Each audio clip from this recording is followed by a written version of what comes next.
কি করেই বা এমন ধরনের নকল সবজি বানিয়ে লোকজনদেরকে মৃত্যুর দিকে ঠেলে দিচ্ছে? আর মাছিগুলো সবসময় এমন হাত পা ঘষতে থাকেই বা কেন?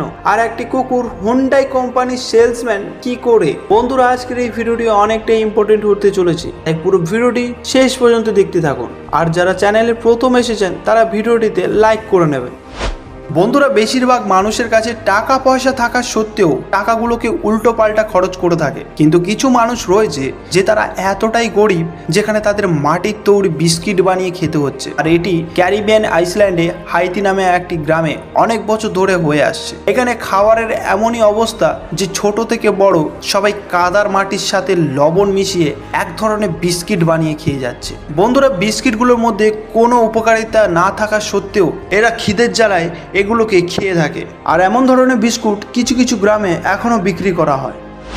চায়না বিভিন্ন রকমের নকল জিনিস বানানোর দিক থেকে পুরো দুনিয়া থেকে আগে রয়েছে। আর এরা এতটাই এগিয়ে রয়েছে যে এরা একটি নকল সবজিও বানাতে এখন সক্ষম। সবজি চাষ কোনো রকম মাটি ছাড়া চাষ করা অসম্ভব ব্যাপার, কিন্তু এদেরকে দেখুন কিভাবে একটি জায়গায় একটি লিকুইড জলের মধ্যে দিয়ে সবজি বানিয়ে দিচ্ছে। আর এটি বাস্তবে যে সবজিটি রয়েছে সেই সবজির মতোই দেখতে লাগে।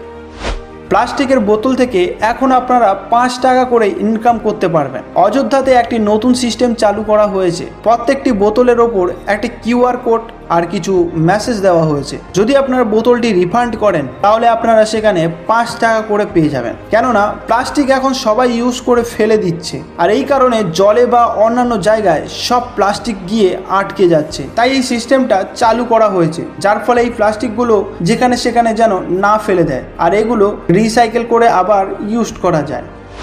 বন্ধুরা, হুন্ডাই কোম্পানিতে একজন স্পেশাল এমপ্লয় রয়েছে, আর তার নাম হলো টুসান প্রাইম। এটি একটি স্ট্রিট ডগ, আর এই হুন্ডাই কোম্পানিতে একজন সেলস এমপ্লয়ি হিসেবে কাজ করে থাকে। আসলে হুন্ডাই কোম্পানির মালিক এই ডগটিকে রাস্তা থেকে নিয়ে আসে, তারপর এই ডগটিকে পার্মানেন্ট এমপ্লয়ি বানিয়ে ফেলে। কেননা কোম্পানির মালিকের মতে এই ডগটি আসার পর কোম্পানির প্রফিট ডবল হয়ে গিয়েছে। তাই এই ডগটিকে কোম্পানির প্রত্যেকটি এমপ্লয়ি গুড লাক হিসেবে সবাই মনে করে, আর এখনো এই ডগটি কোম্পানির মধ্যে একটি সেলসম্যান হিসেবে কাজ করে যাচ্ছে। আপনারা সবাই দেখেছেন যে একটি মাছি যে কোনো জায়গায় বসে এইভাবে দুটো হাত ঘষতে থাকে, কিন্তু এরা এইভাবে করে কেন? আপনারা দেখবেন যে মাছিগুলো বেশিরভাগ সময় নোংরা জায়গায় চলাফেরা করে। এরা পায়ের সাহায্যে নিজেদের রিসেপ্টার ঠিক করে, যার কারণে এরা উঠতে পারে এবং বেশিরভাগ কাজ করে থাকে। বন্ধুরা, বাজারে নকল ধরনের তরমুজ বিশাল পরিমাণে বিক্রি হচ্ছে, আর আপনারা যেই তরমুজগুলোকে বেশি লাল আর মিষ্টি মনে করে কিনে নিয়ে আসেন সেগুলোর মধ্যে ইনজেকশন পুশ করা হয়, যার ফলে ক্যান্সার এবং বিভিন্ন রোগ হয়ে থাকে। এই নকল তরমুজ চেনার দুটো উপায় রয়েছে।